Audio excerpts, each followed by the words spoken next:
Hello and welcome to my workshop. So we're going to be getting back on the Jeep. This is a replica of the Jeep my granddaddy had when my dad was a kid. And hopefully we're going to be finishing this thing up today. As a reminder, we have the removable top and the engine compartment done. And what we're going to try to get done today is to finish up all the details and get this thing painted. Alright, so let's get started.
Okay, so I was able to make this little, I guess, transmission tunnel here. I was originally going to make a vacuum form. And I started looking at this. I figured it'd be easier just to build it from scratch. I do have two shifters in here. I'm probably going to get a couple more, either make some more. I also have to sand this back and add some like access panels and things I've seen on that, on the original. But anyway, this goes up in this location right here. Probably not exactly perfectly accurate. I'm having to make some compromises with the way this body's raised up to clearance the transfer case and speed controller and stuff, but it's pretty close. I'm also able to get the trailer hitch. So what I ended up having to do was make a new plate in the back. Now this plate is what the body mounts to. The two screw holes will go down eventually through the cooler into here, and that's where the battery will be stored. So what I did is I made this new plate that has this little I guess tongue on the back, and then I'm just going to bolt this up through the bottom, and then when this sits down over the top, it's just going to stick out, you know, and then there'll be a really thin bumper across the back that's you know, just going to basically tuck right in here. So I also have the steering column, and what that is just a 3D printed steering column. I think it's from the Dodge or something like that, but it's basically the same steering wheel. It's got a little turn signal stem on that, and I've added a piece of 6mm tubing on that. And then this little bracket, I think it's from Axial Kit.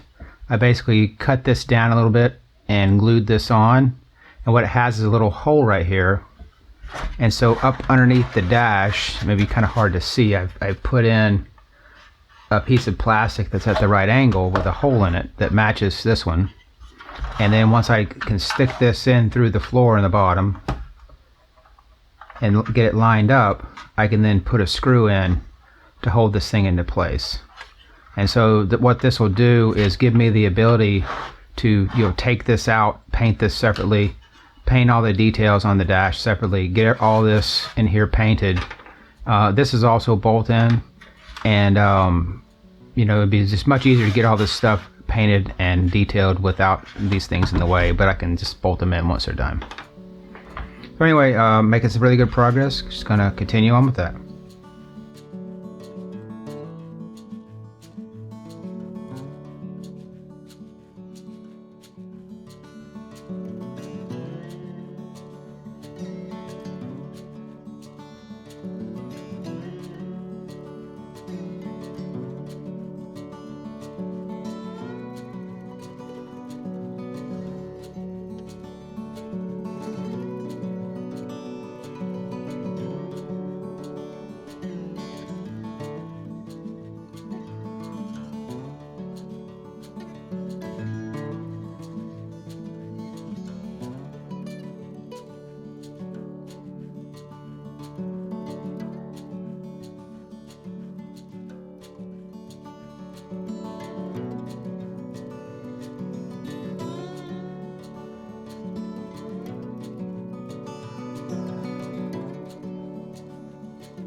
All right, as you can see, we've really made some good progress here.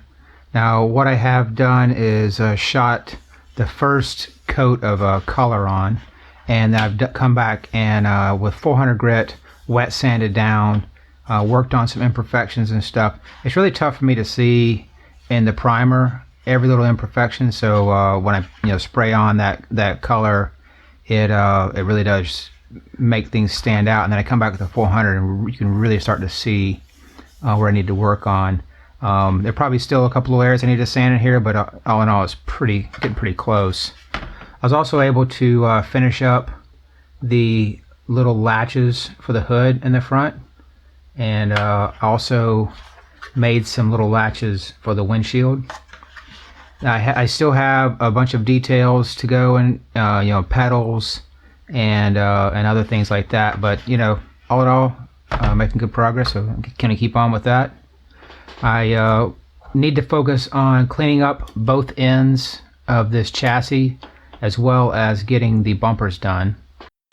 So we got some of the details painted black on here to make them kind of disappear, but there's still a couple more to go, but I'll get to those once I get the bumpers done and the chassis tore back apart and repainted to do any touch-up work. So let's just continue on with that.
Okay, so I am just absolutely excited to have this thing finished up. It just turned out probably better than I could ever dream, ever imagine it doing. It really does look a lot like the picture from my granddaddy's Jeep.